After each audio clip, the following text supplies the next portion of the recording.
Time for free segment, যেখানে আপনাদের কোনো প্রশ্নের উত্তর দিয়ে থাকি আমরা। সরাসরি চলে যেতে চাই প্রশ্নে। প্রথম প্রশ্ন রেজওয়ান সিদ্দিক রিজভি, তিনি বলছেন নাহিদ রানা পাকিস্তানের বিপক্ষে টেস্টে তাদের মাটিতে যেভাবে বোলিং করেছে, পাকিস্তানের মাটিতে যেহেতু চ্যাম্পিয়ন্স ট্রফি হবে, আশা করি চ্যাম্পিয়ন্স ট্রফিতেও সে ভালো কিছু দেবে। আগাম শুভকামনা রইল নাহিদ রানার প্রতি। ভেরি গুড পয়েন্ট, যে পাকিস্তানের চ্যাম্পিয়ন্স ট্রফি হলে তিনি পাকিস্তানে যেহেতু খেলেছেন এবং ভালো করেছেন, সেই আত্মবিশ্বাসটা তার সঙ্গে থাকবে।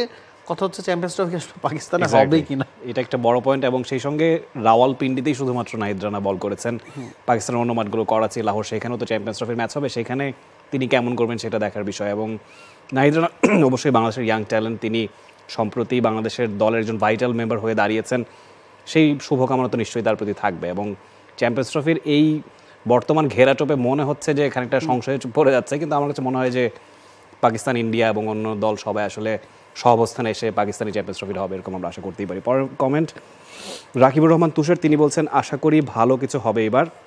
সাকিব মুস্তাফিজের পর কেউ যদি দল পায়, তাদের মধ্যে তাসকিন, রিশাদ, তাওহিদ হৃদয় এরাই বেশি এগিয়ে থাকবে, শুভকামনা রইল সবার জন্য।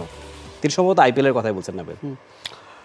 আমার কাছে মনে হয় না সাকিব, লিটন ছাড়া কেউ, সাকিব এবং মুস্তাফিজ ছাড়া কেউ দল পেতে পারে। তাসকিনের একটা সম্ভাবনা থাকতে পারে যে ব্যাকআপ পেসার হিসেবে তাকে কেউ নিতে পারে, কারণ আইপিএলের দলগুলো চাইলে আনলিমিটেড ক্রিকেটার সাইন করাতে পারে না। প্রথম কথা হচ্ছে এটা, একাদশে 4 জন খেলোয়াড় খেলতে পারেন এবং 8 জন ক্রিকেটার প্রতিটা দল সাইন করাতে পারে। দেখা যায় 4 জন ক্রিকেটারকে 4টা ভিন্ন জায়গার জন্য আসলে কাউন্ট করা হয়। আপনি 10টা ফ্র্যাঞ্চাইজি 8 জন ক্রিকেটার যে নিবে, দেখা যাবে পেস বোলার নেওয়া হবে সব মিলিয়ে 10 থেকে 12 জন, এবং প্রতিটা ফ্র্যাঞ্চাইজি পেস বোলার একজন করে খেলাবেন না। তো মুস্তাফিজ এবং তাসকিন তো পেস বোলার ক্যাটাগরিতে পড়েন। দেখা যাবে যে চেন্নাই হয়তো মুস্তাফিজের জন্য বিট করতে পারে, কারণ তাদের মাঠে মুস্তাফিজের কাটার বা স্লোয়ারটা খুব ভাইটাল। এছাড়া কলকাতা দেখা যায় বাংলাদেশি ক্রিকেটারদের প্রতি তাদের একটা আলাদা ভালো লাগা কাজ করে, এবং সবসময় বাংলাদেশি একজন ক্রিকেটার তারা নেওয়ার চেষ্টা করে। ওই জায়গায় তাসকিনকে হয়তো তারা ভাবতে পারে।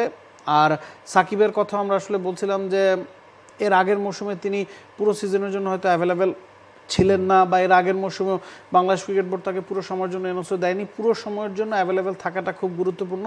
এই বছর যদি তারা থাকেন, সেক্ষেত্রে আমার কাছে মনে হয় সাকিব, মুস্তাফিজ, তাসকিন এই 3 জনের জন্য বড়জোর বিড হতে পারে, বাকিদের সম্ভাবনা কম। অ্যাবসলিউটলি। সাকিবের কথাই পরের কমেন্টে আমরা দেখতে পাচ্ছি এমডি আব্দুর রহমান, তিনি বলছেন সাকিব আল হাসান কি তাহলে চেন্নাই সুপার কিংসের হয়ে আইপিএল খেলছে না? চেন্নাই সুপার কিংস তাদের ফেসবুক পেজে একটা পোস্ট দিয়েছে, রবীন্দ্র জাদেজার সঙ্গে তার টুইন অলরাউন্ডার কে হতে পারে।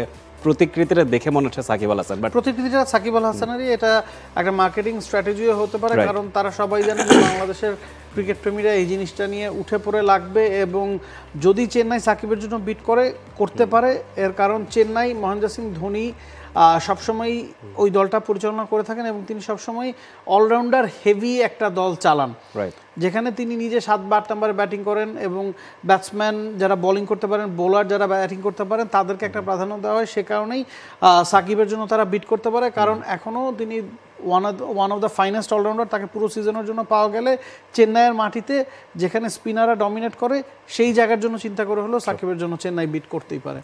পরের কমেন্টে যদি চলে যাই, মোহাম্মদ জাহিদুল ইসলাম, রিজওয়ানের ব্যাটিং মোটেই টি20 সুলভ হচ্ছে না, তার জন্যই পাকিস্তান গত ম্যাচ হেরেছে। টি20তে একজন ওপেনার যখন 25 বলে 13 রান করে, তখনই আসলে ম্যাচ হেরে যায়। অবশ্যই। আর এই নিয়ে আমরা আসলে মূল শোতেও আলোচনা করছিলাম যে রিজওয়ানের স্ট্রাইক রেটটা তাকে ভোগাচ্ছে। বাংলাদেশেরও আসলে ব্যাটারদের স্ট্রাইক রেটটাই মূল সমস্যা হয়ে দাঁড়ায়। As a top order batter রিজওয়ানের নিশ্চয়ই একটু দায়িত্ব নিয়ে খেলা উচিত। তিনি যেহেতু ক্যাপ্টেন্সিও পেয়েছেন, সেই ব্যাপারে নিশ্চয়ই নজরটা থাকবে। And click on the bell icon. Follow us on Facebook and Instagram. Download T-Sports app to enjoy exciting games and highlights. Visit tsports.com.